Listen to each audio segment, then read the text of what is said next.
Welcome, everyone. Happy Saturday morning. We're so glad that you've joined us today. And as you will see in the chat box, our instructor, Melvin, just put in a link to Ohlone Land Territory Acknowledgements. The Asian Art Museum does acknowledge that we are located on the unceded ancestral homeland of the Ramaytush Ohlone, who are the original inhabitants and indigenous stewards of the San Francisco Peninsula.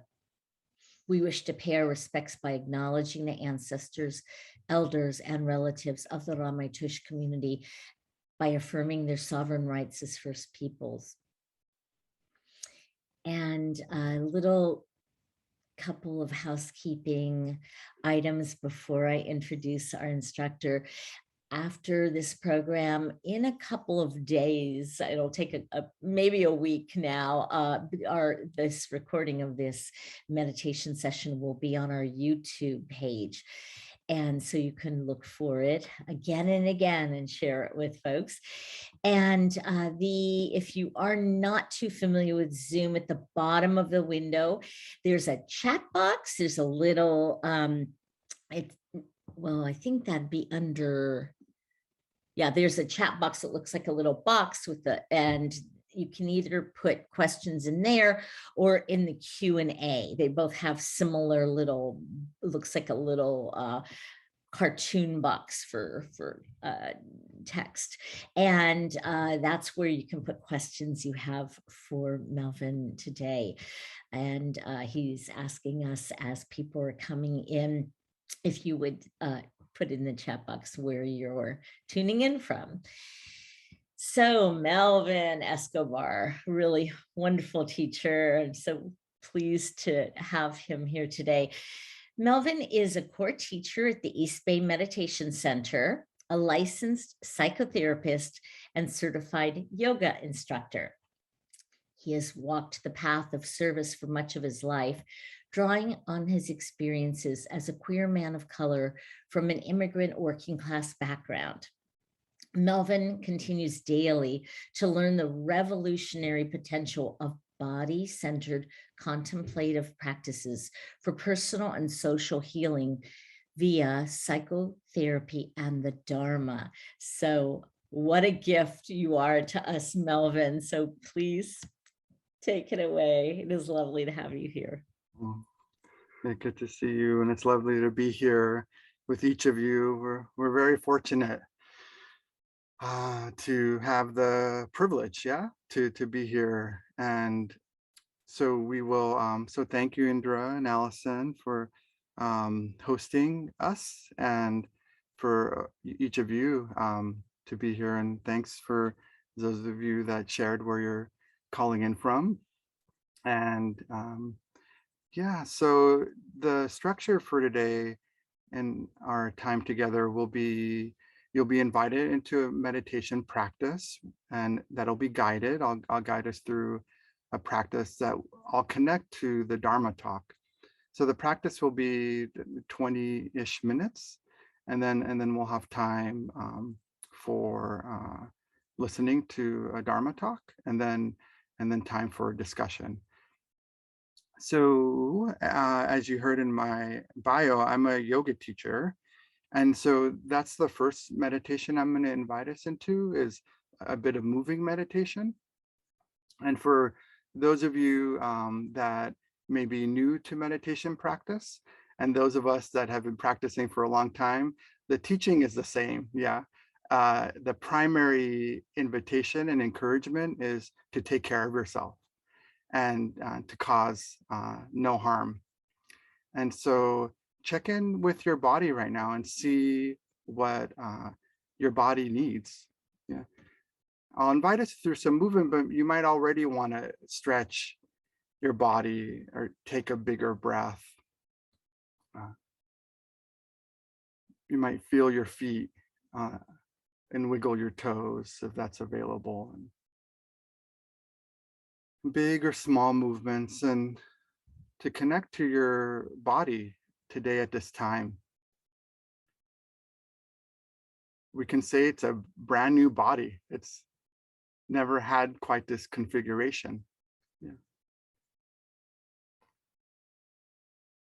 And we can see that reflected in nature. Most of us are in the northern hemisphere, so we're experiencing autumn. So the body changes with the seasons. The seasons change with the body. And from here, I'll guide us into a little bit of movement. Again, taking care of yourselves. If you want to make gentle circles with your shoulders.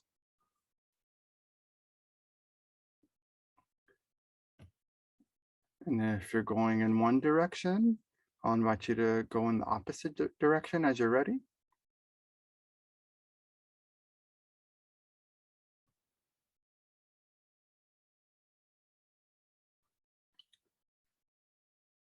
And then if you like, some movement for the hands and the wrists. So if you want to make circles with your hands and your wrists, we'll go in one direction.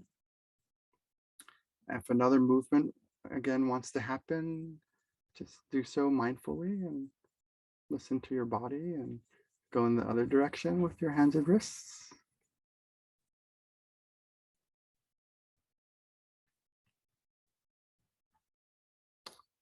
Great. And then relax and release, and then some movement for the feet. If you'd like, we'll do one foot at a time. So it's just gently circle your one of your feet and your ankle, just very gently. Circles in one direction. And then the other. So connect to your breath. Many of us think, oh, I shouldn't think when I'm meditating, but it's actually all part of the practice. And then we can use our thoughts and our feelings to help bring us back. So bring your foot back on to the ground or the bed, wherever it is. And notice, you might notice a difference from one foot to the other. So this is mindfulness, noticing what's happening. And although we haven't physically rearranged anything in the foot we just moved, we can sense a difference or not. So it's fine either way. And we'll practice gently rotating the other foot and ankle.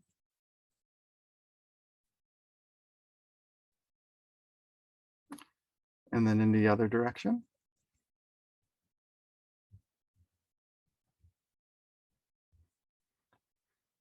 And then as you're ready, you'll rest that foot. And again, any other movement here that you want to do. And otherwise, I'll invite us into stationary meditation.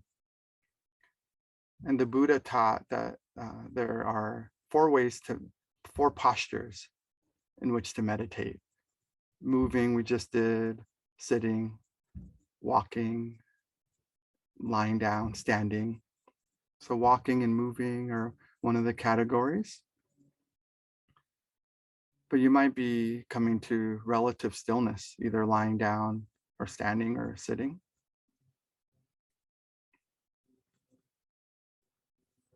If the breath is available, take a couple deeper breaths if that feels good for you in your practice right now.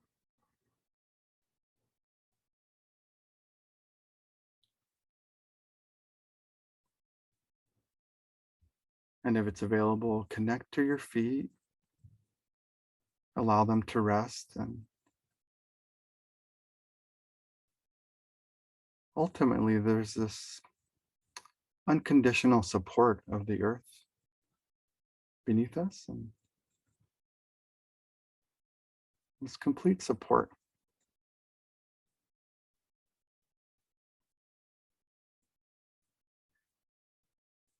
You could scan the body and you might notice your legs,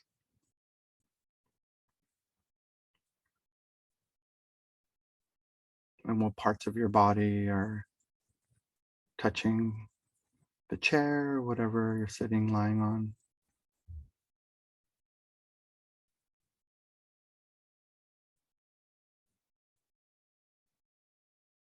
Your shoulders and arms.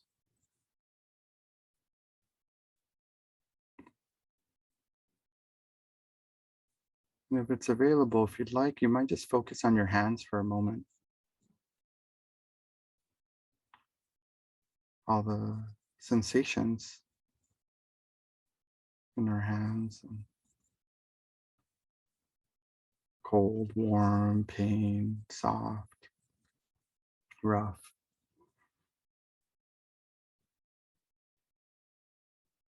The practice of mindfulness is bringing awareness without judging the judgments that inevitably arise, and with kindness. Let's notice our hands for a couple more breaths, and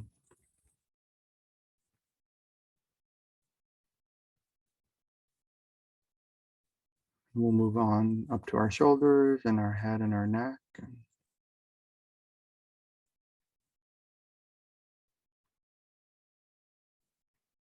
And so your eyes could stay gently open, or gently closed.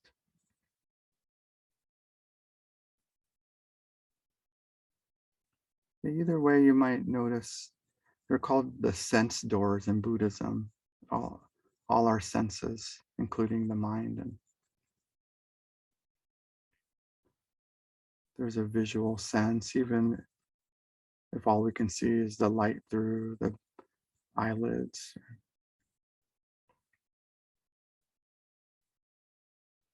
Whatever capacity of vision we have.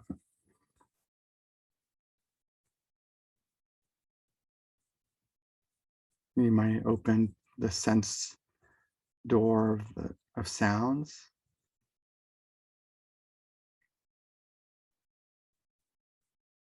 Again, with mindfulness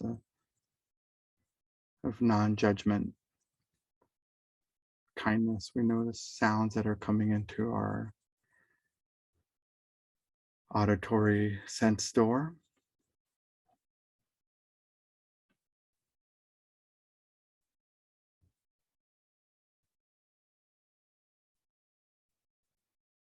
This non-judgmental awareness, essential to notice what we push away.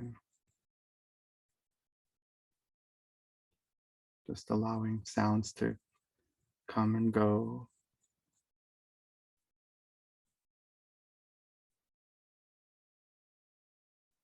We have the sense doors of smell and taste.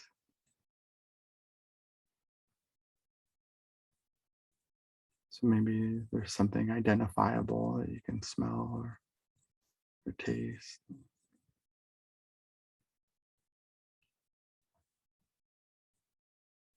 And the touch sense.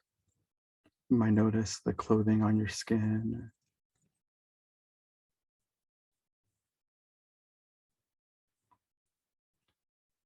And lastly, there's the mind of Buddhist psychology. That's one of the senses that we experience the mind as calm or agitated, like sandpaper or smooth.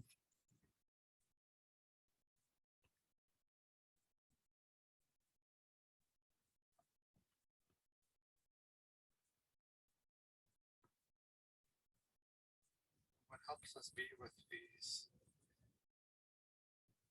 conditioned experiences of our senses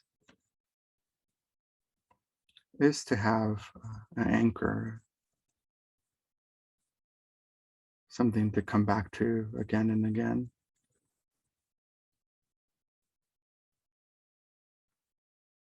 So for many folks, that's the breath.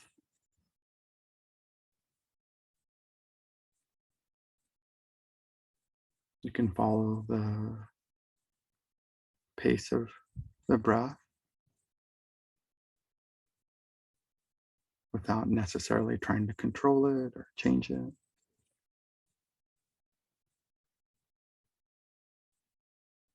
Sometimes imagining the breath being like the waves of an ocean, and the ebb and flow on the shore.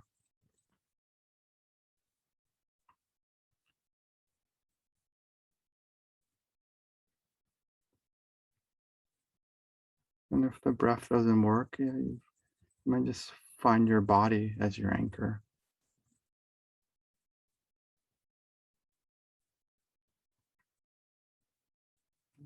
Or anything that's coming through these sense doors.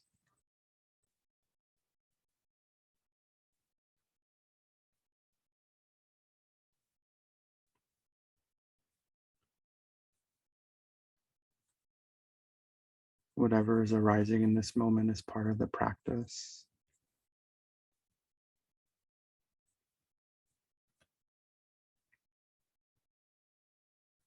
And so we're coming back again and again, just training our mind and our body to be here just as we are.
Wanders, thoughts, feelings.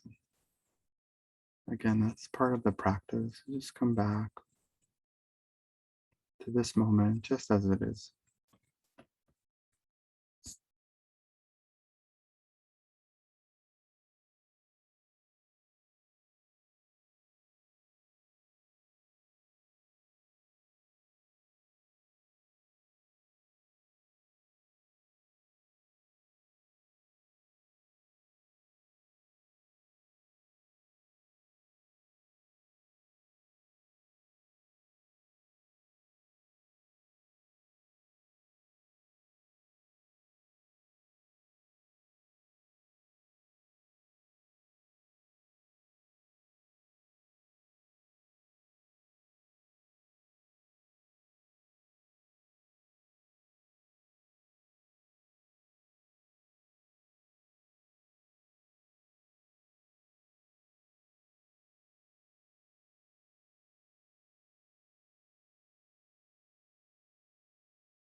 Last couple minutes of the practice. I'm going to invite us into a metta practice, a Buddhist word for goodwill, for loving kindness. So we'll go through the senses again and invite kindness to each sense. And we'll start with the mind sense,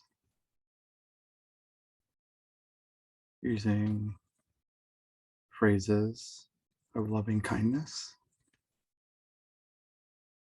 May I be safe and protected, free from inner and outer harm.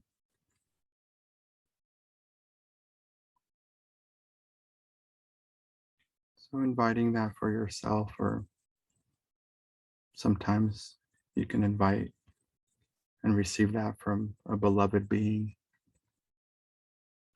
This wish for safety and protection from the inner harm that we've internalized, the outer harm that's inherent in being mortal. May I be safe. May I be happy.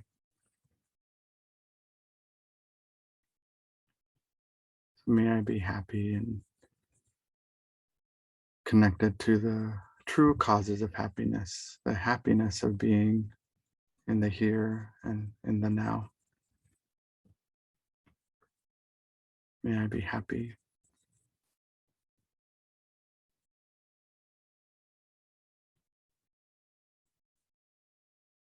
May my body support this practice of loving awareness. May my body, mind, heart support this practice of loving kindness.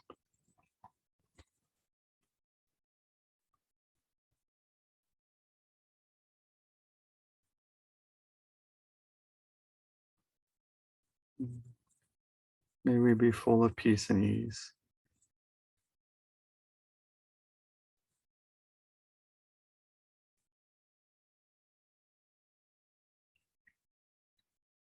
Switching ourselves kindness, and with the mind, it's a practice. And in the other senses, sensing what do your eyes feel like when you wish loving kindness for yourself. When you wish to see the world with unstoppable friendliness and goodwill.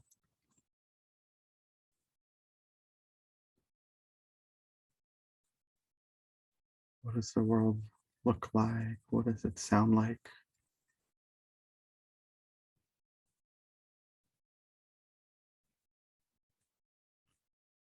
And may I be safe and happy, healthy, full of ease.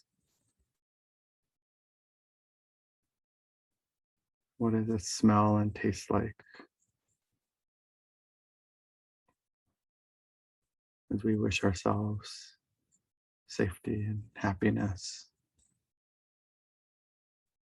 strength and health, ease and peace.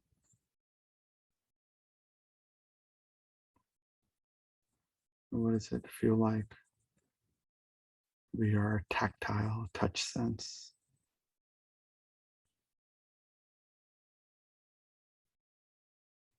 So let's be with this for this last minute of this practice. Whatever arises is part of the practice.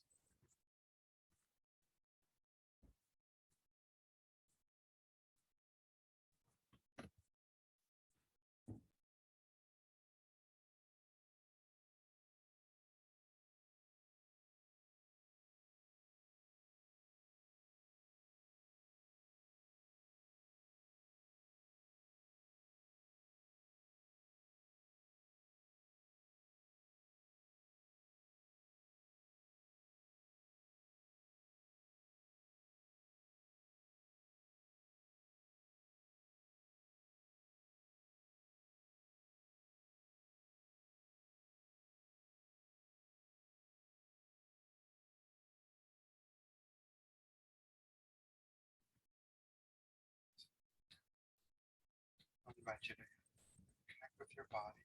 And if that's available, you'll gently wiggle your toes. You wiggle your fingers and move your shoulders very slowly as we come out of this practice. And again, if it's available, touch into your senses once your eyes open and take your time. Just gently take in the visuals, the colors and shapes and forms, sounds and smells, tastes, touch, whatever is arising in this moment. And then if you'd like to bring palms together at heart center, and if you want, we'll bow to each other and thank each other for taking this time to practice together. So thank you for your practice.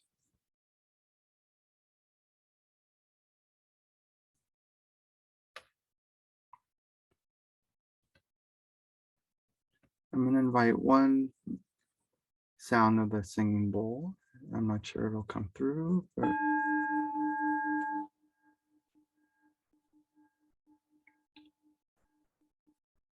so thank you again for your practice.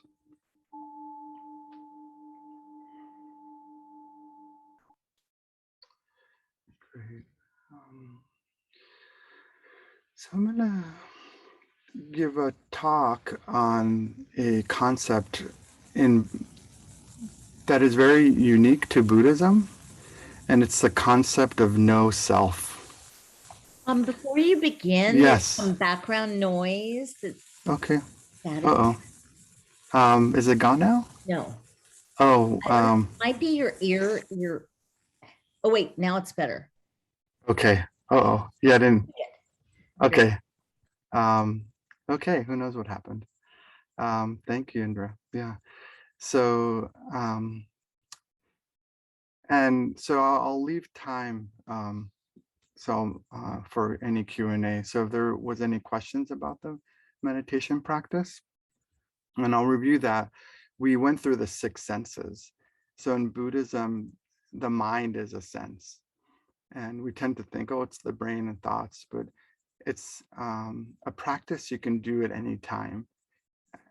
We often think that we have to sit, and you might see my background, there's the wonderful statue of the Buddha, and this is what meditation is and looks like. But yes, and there are many ways to meditate, and one of them is through this 6 sense practice that we could do at any time.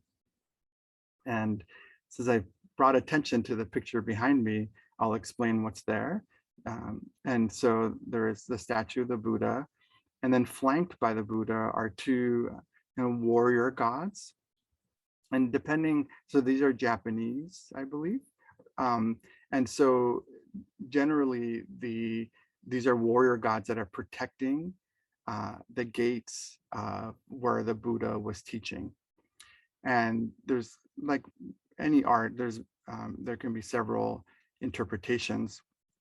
And so I'm taking the liberty, because sometimes, usually the original statues had swords, and because they're so old, they broke off. And sometimes in their hand, they have like a pagoda, a little house that's housing the treasures of the Dharma, of the teachings. And so they're protecting the gates. So that's one of the translations in Buddhism about our senses, that they're doors or gates. And so when we practice the 6 senses, we are practicing protecting what comes in and guarding that. And so I love this picture for that. And so in Buddhism, this no self, if there's no self, what are we protecting? So I want to explain this teaching some, and it's very abstract, and just share a little bit of my understanding, and then share a little bit about my identities, and then we'll close it out. And So I love a quote by Octavia Butler. Some of you are familiar with her work. She's an author and an ancestor now. And she writes, all that you change, all that you touch, you change. All that you change changes you. The only lasting truth is change. God is change.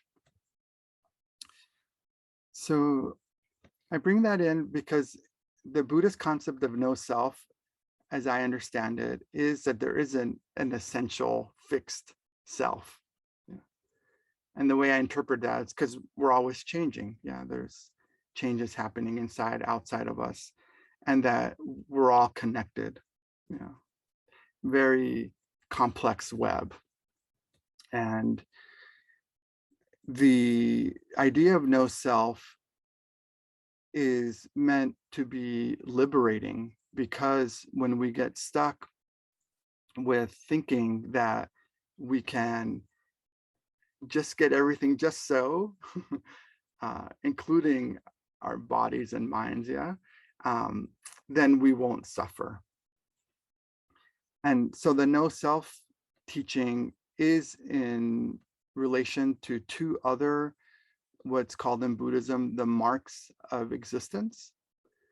And so anatta is the word for no self. And then anicca is another mark of existence, and that means impermanence. Again, this change.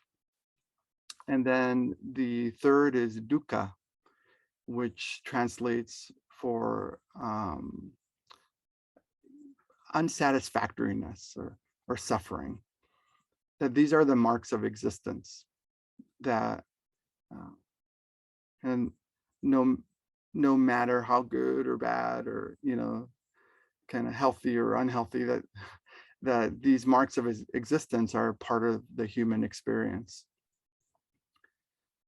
And no self is particularly interesting in that I feel that so much suffering comes, and this is my understanding of what the Buddha said 2,600 years ago, is that when we attach and cling to these identities that are changing, that it brings about suffering.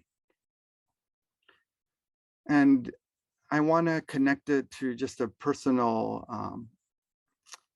biographical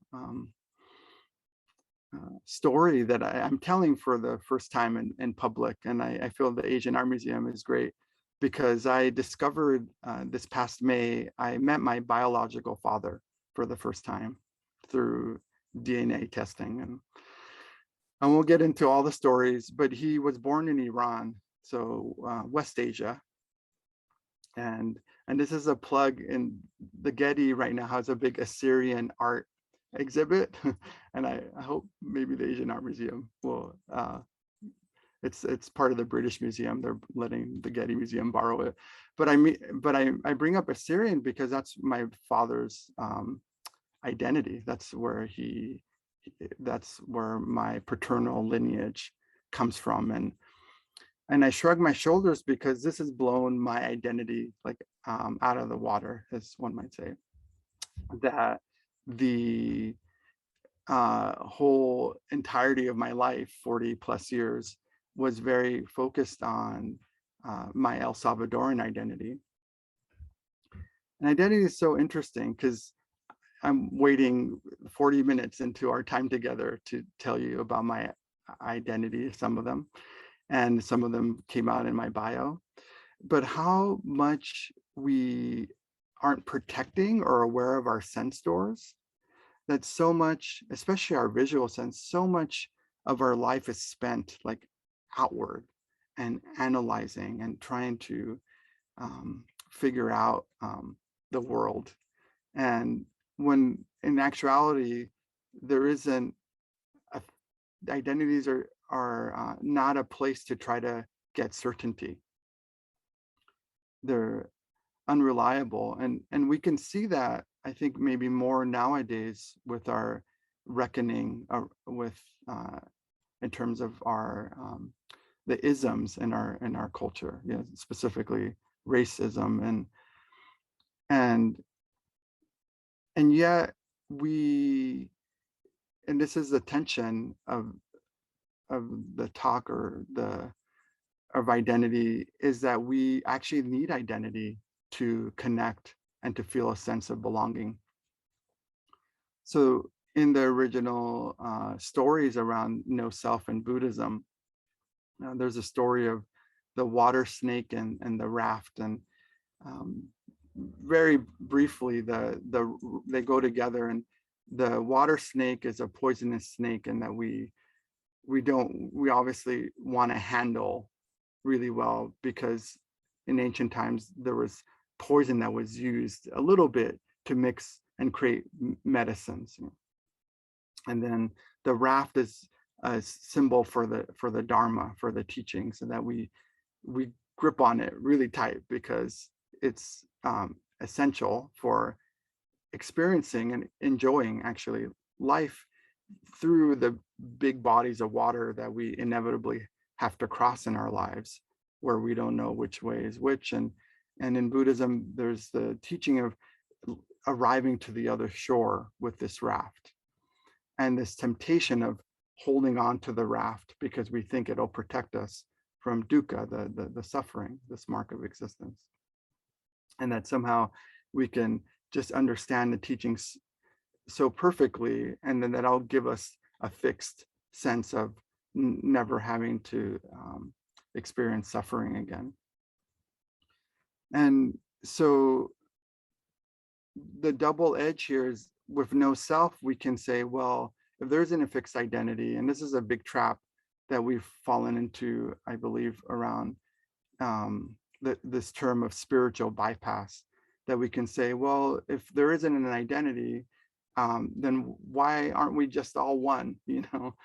And why do you keep on bringing up these identities when they're not really who you are, and they're just creating more separation?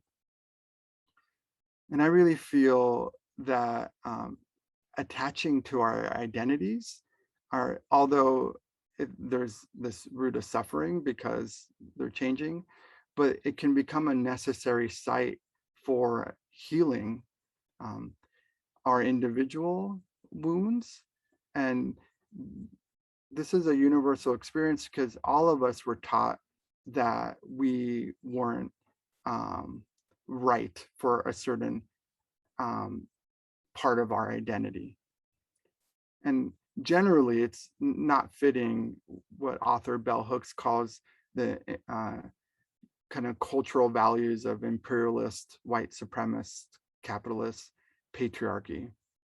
Whenever we go against those systems of oppression, that we get judged for our identities, that we're not fully human, or that we ought to change in order to be dignified or treated with respect, compassion, and dignity. And so in this case, it's absolutely essential that we connect to our identities. And so to bring it back to this biography of mine and meeting my father, and I had done a lot of therapy, and I'm a therapist, and I've helped a lot of people. So I came to this feeling a sense of who I am, but with humbled by the reality that there's these identities that kind of transcend this time and space experience of our mind and body. So it started to open up these other doors, especially of the mind, and also my other senses. I've always loved Persian cooking, and I'm a Persian cook, but that it's so humbling to tap into that complexity of connecting to our roots. Yeah. And I really feel that is necessary for for the survival of our species, to really reckon with our ancestry, and connect obviously with the resilience and the strength, but also to start to see what we might be carrying that isn't for us to carry, or even more importantly, to connect with other people that are carrying these similar experiences. Knowing, to come back to this teaching of the 3 marks, knowing that there isn't a self, it's not personal, that it's not something that's wrong with you. Again, because that connects to the systemic oppression of telling us that we're not enough. We're not this enough, we're not that enough, we're not. And then it connects us to the shared humanity, yeah, that we're not in this alone, yeah. And quite often we can start to see that there is like a common oppression, and that can unite us, And then the bigger part of this connects to another teaching in Buddhism around the Eightfold Path. So whenever no self is talked about, it's always connected to wise view and wise intention. So wise view, wise intention, they're 2 spokes on the Eightfold Path. And these wise view, wise understanding, wise intention, so these are the words for these 2 practices. And wise view basically means that we're seeing clearly the kind of baggage that we have, but also seeing clearly the infinite interconnection amongst humans and in the more than human, right? The rocks that are a lot older than us, and also the same minerals in the rocks are the same minerals in our bones. So there isn't a separation, right? And we are even taught to separate the mind and the body. Somehow, if I meditate right, then I'll fix my mind, and then I'll, and it's all in your head, these messages, yeah, that we hear. And so this wise view of interconnection and interdependence. And my favorite word is Thich Nhat Hanh, the venerable Zen monk. He calls it interbeing. So that we're interbeing, that we're being together in this complex, beautiful mess of the world, yeah. And so all basically, and then there's wise intention. So and then I'll end with a poem. So wise view and wise intention. So the raft, to go back to the teachings and what we grip onto to get us across the torrents of our lives, and to get to the other shore of non-suffering. And there's a beautiful sutra, scripture called the Diamond Sutra, and it also talks about the other shore of non-suffering. So, like, once we get there, what's our intention? Is it a wise intention? Is it about creating more ripples? Yeah, which we inevitably create. Yeah, I mean, we're alive, and so this invitation to, once you have access to these teachings, do we use them for good? And is that our intention for using this one precious life to lessen the harm in the world? And that's the definition of mindfulness that I come back to again and again, is really this intention of non-harm. That we're training the mind to come back again and again, and knowing that when we judge ourselves, it makes it harder, but to be wise enough to know that judgments are part, that pain, that dukkha is a part of the experience. And then we still make that intention to come back again and again to reduce harm in the world. And we know we need a lot of that. And we might not know, that there's so many people practicing that, and that's our deepest heart's intention, is to avoid harm, and knowing that when we cause harm, that it causes harm to us, again, because of our interdependence. So I'm going to end with a poem that many of you might be familiar with. It's a beautiful poem by the author Mary Oliver. And since right now the migrations of the birds are happening, and so I felt inspired to bring Wild Geese by Mary Oliver. You do not have to be good. You do not have to walk on your knees for 100 miles through the desert, repenting. You only have to let the soft animal of your body love what it loves. Tell me about despair, yours, and I will tell you mine. Meanwhile, the world goes on. Meanwhile, the sun and the clear pebbles of the rain are moving across the landscapes, over the prairies and the deep trees, the mountains and the rivers. Meanwhile, the wild geese, high in the clean blue air, are heading home again. Whoever you are, no matter how lonely, the world offers itself to your imagination, calls to you like the wild geese, harsh and exciting, over and over again, announcing your place in the family of things.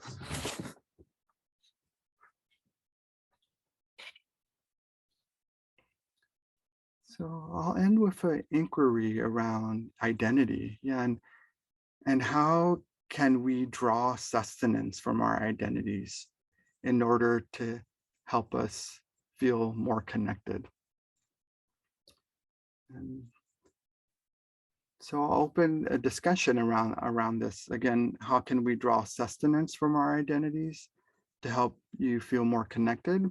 And you might just want to chew, marinate, simmer on that, and I'll drop it in the chat before we end.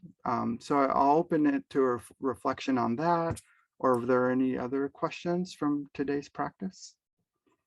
And so I believe you can unmute, and we'll have time for maybe two reflections. Oh, do you want people to have the ability to talk because I have to unmute them, or do you want to just put it in chat? Yeah, I think chat sounds the easiest, and if you need help with that, you might just put it in the chat, and if you need to unmute. But let's start with, thanks Indra, let's just start with chat, if there are any questions or comments. And then you could also put in the chat what identity you're wanting to connect to more. So that might be something that you'll like to do and share with us.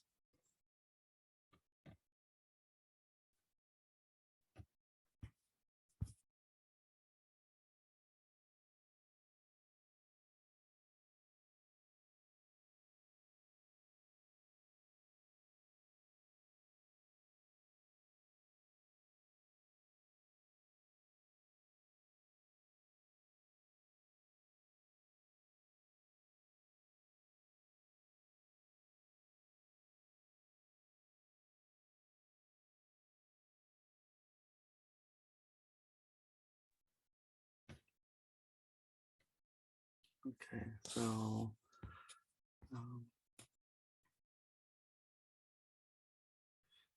yeah, so so there's a question that's mostly off topic. It's a great question. Yeah, the so I'll encourage you to Google them, and the word jhana is, I connect to it mostly through yogic philosophy around using our intellect to connect to the divine is, and so we need, and I'll connect it to this teaching of no self, that we actually need this body, this ego, these identities to connect to the ephemeral, which is no self, which transcends words. There's the mind, which includes all the senses, and the mind being a sense, that are highly conditioned. So the practice, as I see it, invites us to see how we're acting out of conditioned responses that that aren't necessarily good or bad, but they have a karma. And karma means action. We quite often think of it as, oh, I do something good, then something good will happen. If something bad, I must have done something bad or in a past life. But that's too complex to try to figure out.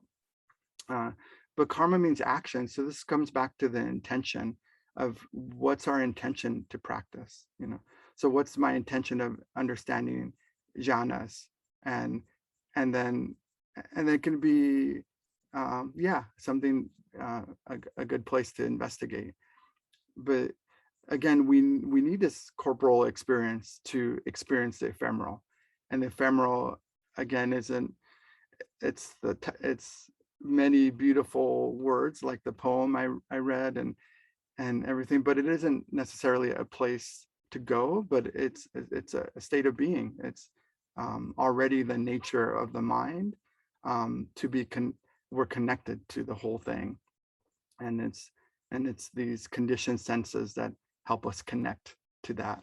So that's the paradox. Yeah. So yeah, thanks for that. And then there's another couple questions. Yeah, the defining again of no self is really challenging because it transcends the words, and so it really means that there isn't a fixed identity, there's this inherent emptiness, and so that on the face seems like, oh, what's the point then? But there's again this it's a big topic, and so we didn't so and it's a paradox. In Zen they say form is emptiness and emptiness is form, so that we both need this experience, and then we're more than this experience. So feeling safe when your identity feels not tended to, beauty feels unseen. How do you feel connected when you feel violated? That's where a lot of the meditation is an invitation to connect to those traumas, but that we need other people to support us. So this is where identity or affinity groups, where we're able to connect with each other and realize that we're not the only ones. So then the concept of no self is reminding us that we're not the only ones, that there's a bigger body, to use that metaphor, and operating. And so and again, the dukkha, the traumas of life are they're a part of life, and what causes more harm and suffering. And that's where I really appreciate the metta, METTA, the loving kindness practice, is that we come back again and again and wishing ourselves safety and protection from the inner harm, once we've internalized the harm, but also realizing that it's not personal. And when it comes to the traumatic things that happen in our lives, we get really stuck in that it's my fault and I'm the only one. And so it seems contradictory, but the concept of no self helps us connect to the collective and to common humanity, and then beyond the more than human, the what transcends and connects us to all the beings, to the fullness and emptiness of life. So thank you for those questions. Good. I'm really happy those came up, and so it's a big topic. So I encourage you all to use the raft that was in that saying, to really hold on tight, and then set it down and realize that all of life is teaching, and really reminding us, yeah, of who we really are, and so who are we really? That's a age-old question. And then the encouragement, if you so wish, is to again connect to the identities that help you connect to community. That's really what I'm encouraging us. Like, how can we draw sustenance from our identities in order to, because I didn't get, because a lot of our identities are used to split us off, right, and divide and conquer. So how can we use our identities to connect with others? So that's what I'm going to leave us with. So thank you again for your practice. Traditionally in Buddhism, we dedicate the merit, the energies of our practice to the liberation of all beings, knowing that we're connected to all beings. And so we wish we practice wisely for the liberation, for freedom from the bonds of suffering. And but may we use the sufferings to connect and feel connected to all beings. Thank you for your practice.